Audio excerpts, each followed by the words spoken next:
Alors, nous avons vu que l'utilisation d'un même jeu de data analogue ne permettait pas d'obtenir les meilleures performances locales. Et ici, nous nous demandons s'il n'existerait pas une stratégie qui nous permette d'améliorer la cohérence spatiale de nos champs de précipitation génériques ainsi que leur performance locale. Pour ce faire, nous avons exploré l'utilité d'un modèle hybride qui combine un modèle analogue et un modèle de régression de type GLM.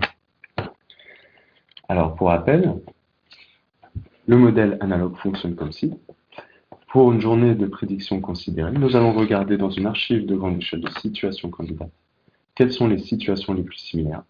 Pour ces situations analogues, nous pouvons extraire les valeurs de précipitation observées pour ces journées et émettre une distribution cumulée en chacune des mailles safran réparties sur le territoire français. L'idée ici est de se demander s'il n'existerait pas une information additionnelle qui serait pertinente pour mieux expliquer les précipitations safran extraites sur la base des data analogues. Et donc, à l'aide d'un prédicteur additionnel, nous pouvons regarder quelle est la valeur de ce prédicteur pour les dates analogues considérées et les mettre en relation avec les précipitations locales au travers d'un lien d'échelle de régression représenté ici sur la date. Pour la journée de prédiction considérée, il suffira alors de regarder quelle est la valeur du prédicteur additionnel au-dessus de l'endroit où l'on cherche à prédire, de la reporter dans notre graphe de lien d'échelle et de mettre à jour la distribution cumulée émise par notre modèle. Alors, plusieurs remarques quant à cette illustration. De façon à établir un lien d'échelle robuste, eh bien, nous ne considérons pas 25 data analogues, mais une centaine. De plus, la cohérence spatiale est ici traitée au moyen des dates analogues, tandis que l'augmentation des performances locales serait ici gérée par le lien d'échelle entre les prédicteurs additionnels et les valeurs de précipitation safran extraites par ces dates analogues. Enfin, le lien d'échelle est adaptable en fonction des prédictions considérées. Supposons que l'on a une seconde journée de prédiction pour lesquelles les dates analogues vont changer, ce qui nous amènera à considérer des valeurs de précipitation extraites qui seront différentes.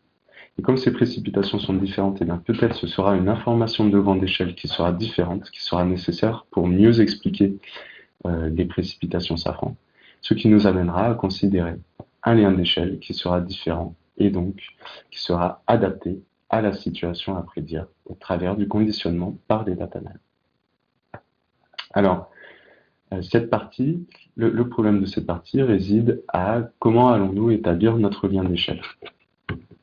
Pour ce faire, nous allons utiliser un modèle linéaire généralisé qui va chercher à exprimer l'espérance mu d'un prédictant y représentant ici nos précipitations.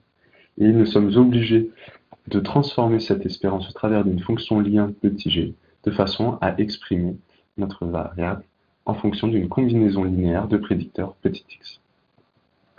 Alors, en pratique, pour les précipitations, et plus précisément la distribution des précipitations, nous pouvons la caractériser par deux variables, deux caractéristiques que sont la probabilité d'occurrence représentée par la variable π et la distribution des précipitations positives représentées en rouge. Et donc, notre modèle hybride va chercher à mettre à jour ces deux caractéristiques. Pour ce faire, nous allons utiliser un modèle GLM de type logistique pour la probabilité d'occurrence et un modèle GLM de type logarithmique pour la quantité de précipitation.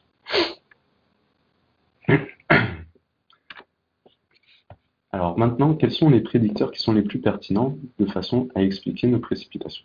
Je vous ai remis à droite la liste des prédicteurs que nous avons considérés dans ces travaux de texte. Parmi ces prédicteurs, nous avons retenu ceux qui étaient les moins corrélés, ceux qui étaient les plus pertinents pour expliquer les précipitations. Puis nous avons testé plusieurs modèles reposant sur une combinaison de 4 prédicteurs. Et nous avons retenu le modèle qui était le plus consensuel, c'est-à-dire celui qui a amené aux performances globales les plus importantes à l'échelle du territoire français. Voici la paramétrisation du modèle d'occurrence. Les 4 prédicteurs retenus sont l'humidité relative à 700 hectopascales, l'hélicité intégrée entre 1000 et 500 hectopascales, la vitesse verticale à 700 hectopascales et l'occurrence de la veille. Nous retrouvons ces 4 prédicteurs pour le modèle de quantité, à la différence que l'occurrence de la veille est remplacée par la température de l'air à 700 hectopascales. Alors comment fonctionnent ces modèles? Je vais vous l'illustrer avec le modèle de quantité. L'idée est de se dire que l'ensemble de ces 4 prédicteurs n'est pas toujours pertinent pour chacune des prédictions. Et peut-être que pour une prédiction donnée, eh bien, seul considérer l'humidité relative sera pertinent. Et pour une seconde prédiction, eh bien, considérer un autre jeu de prédicteurs, par exemple la température plus l'hélicité, eh bien, sera pertinent pour une seconde prédiction. Ce qui nous amène à considérer 15 combinaisons de prédicteurs que nous avons appelées structures régressives. Pour chaque prédiction émise, nous avons évalué la pertinence de chacune de ces combinaisons de prédicteurs et nous avons retenu la structure régressive qui était la plus pertinente pour expliquer les précipitations extraites des data analyses. Lorsqu'aucune de ces structures n'a pu être sélectionnée, parce que par exemple, les conditions de significativité des coefficients n'étaient pas respectées, eh bien nous avons recours à un modèle analogue de secours reposant sur une analogie de circulation atmosphérique pour appliquer notre lien d'échelle. Alors, sur la carte de droite, je vous ai représenté le pourcentage de prédictions pour lesquelles chacune de ces structures régressives et le modèle analogue de secours sont sollicitées. On remarque par exemple, en haut à gauche, que la structure régressive utilisant seulement le prédicteur humidité relative est sollicitée environ entre 10 et 30% des prédictions sur l'ensemble du territoire français. La structure la plus sollicitée est celle reposant seulement sur la vitesse verticale, en haut à droite, où l'on remarque que sa sollicitation correspond à environ 20 et 40% des prédictions sur l'ensemble de la période considérée. Les autres structures qui sont les plus sollicitées utilisent soit l'humidité relative R2, soit la vitesse verticale, ou soit une combinaison des deux avec d'autres prédicteurs. Les cas où le modèle analogue de circulation atmosphérique est utilisé regroupent environ 10% des prédictions sur l'ensemble du territoire et jusqu'à 40% des prédictions dans le sud-est de la France. Alors par la suite, nous nous sommes demandé si une structure régressive donnée était plus facilement sélectionnée suivant un certain type de circulation atmosphérique. Et pour ce faire, nous avons effectué une analyse en type de temps avec les types de temps définis par EDF et décrits dans Garavaglia et al. Ici, je vais vous illustrer les résultats obtenus pour 3 types de temps. Un premier type de temps, le type de temps 2, océanique stationnaire, qui correspond à un régime d'ouest. Le type de temps 7, dépression centrale, qui correspond à un flux de sud. Et le type de temps 8, qui correspond à une situation anticyclonique. Plus précisément, je vais regarder quelle est la variation de fréquence de sélection d'une structure régressive petit s entre sa fréquence de sélection pour un type de temps donné par rapport à sa fréquence de sélection sur l'ensemble de la période 1982-2000. Si la variation de fréquence est positive, c'est-à-dire dans les gammes de couleurs bleu-vert, cela traduit une sursélection de la structure régressive. Si en revanche nous nous situons dans des valeurs négatives, c'est-à-dire les gammes de couleurs jaune ou rouge, cela indique que notre structure régressive est sous-sélectionnée. Alors voici une illustration des résultats obtenus avec la structure régressive seulement basée sur la vitesse verticale. Dans le cadre du type de temps 2, en haut à gauche, on remarque que cette structure régressive est en majorité sursélectionnée sur l'ensemble du territoire, excepté sur l'ouest du Massif central et le sud de la France, où cette structure est sous-sélectionnée. Une structure régressive peut être sursélectionnée de façon globale à l'échelle du territoire, c'est le cas par exemple du type de temps 7, ou sous-sélectionnée de façon globale à l'échelle du territoire, c'est le cas par exemple du type de temps 8, correspondant aux situations anticycloniques. Une structure régressive peut être sursélectionnée très localement. C'est le cas par exemple de la structure régressive reposant sur l'hélicité et la vitesse verticale, et dans le cas plus précisément du type de temps 7, où l'on remarque que sur la barrière des Cevennes-Vivarais, cette structure régressive est sursélectionnée jusqu'à plus 20 voire plus 40% localement. Des prédictions. Enfin, le modèle analogue de ce cours est en majorité sous-sélectionné pour l'ensemble des types de temps, excepté le type de temps 8, où il est sursélectionné, et ce de façon globale à l'échelle du territoire. Alors notre modèle hybride met à jour la probabilité d'occurrence et la distribution des précipitations positives.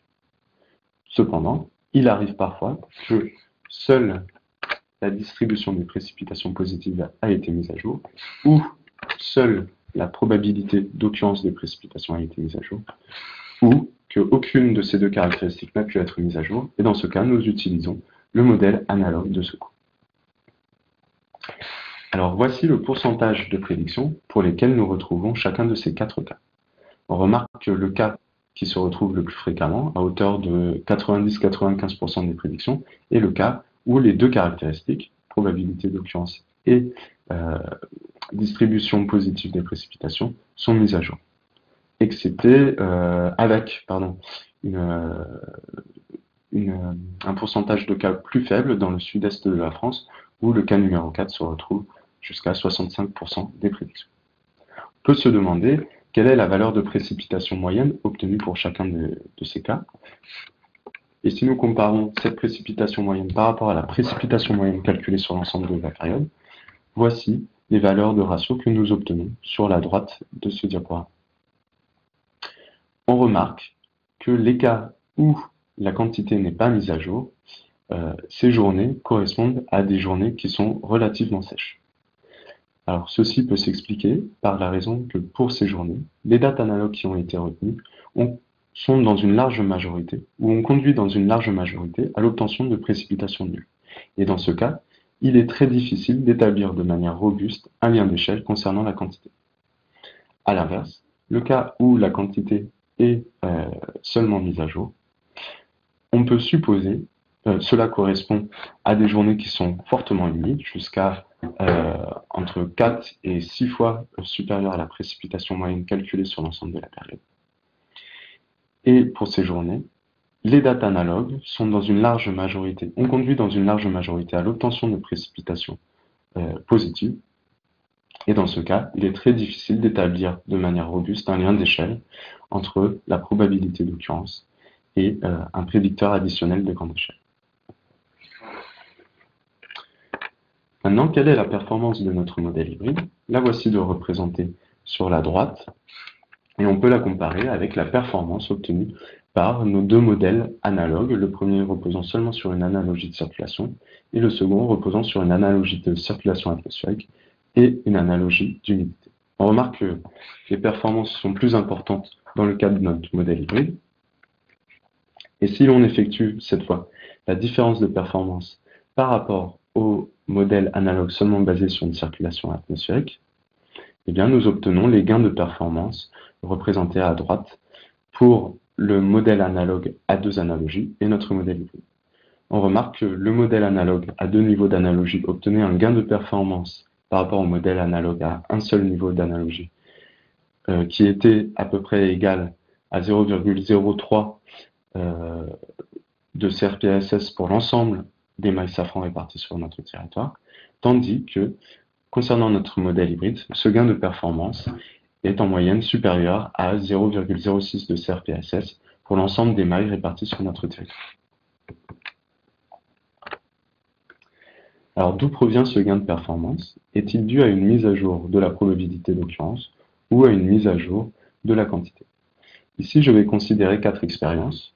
Une première qui correspond à l'utilisation du modèle analogue seulement basé sur une analogie de circulation pour la prédiction des précipitations sur la France et sur l'ensemble de la période 82-2001. Une expérience numéro 4, où cette fois nous utilisons notre modèle hybride pour la prédiction des précipitations sur l'ensemble de la période 82-2001. Une expérience numéro 2, où nous allons seulement mettre à jour la probabilité d'occurrence de précipitations sur l'ensemble de la période.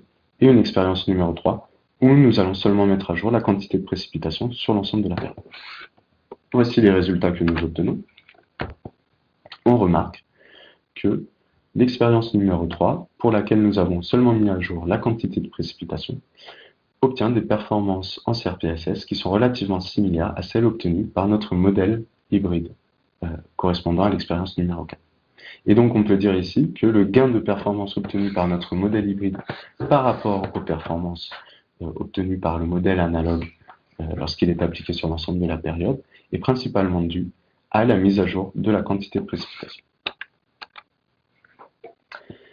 Alors, dans les parties au préalable, je vous avais présenté quelles étaient la transposabilité spatiale d'un modèle analogue seulement basé sur une analogie de circulation et d'un modèle analogue basé sur une double analogie, premièrement de circulation atmosphérique, puis une analogie portant sur l'humidité. Maintenant, je vais vous montrer quelle est la transposabilité spatiale de notre modèle hybride lorsque l'on utilise un jeu de dates analogue unique en entrée de ce modèle hybride.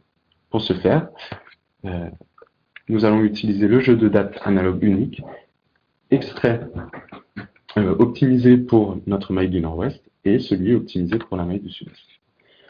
Dans le cas de la maille du nord-ouest, on remarque que la surface pour laquelle nous avons une perte de performance inférieure à 0,01 CRPSS est relativement plus importante que celle obtenue pour le modèle analogue seulement basé sur une analogie de circulation atmosphérique et le modèle analogue portant sur une double analogie de circulation atmosphérique et d'humidité, ce qui traduit d'une meilleure transposabilité spatiale de notre modèle hybride.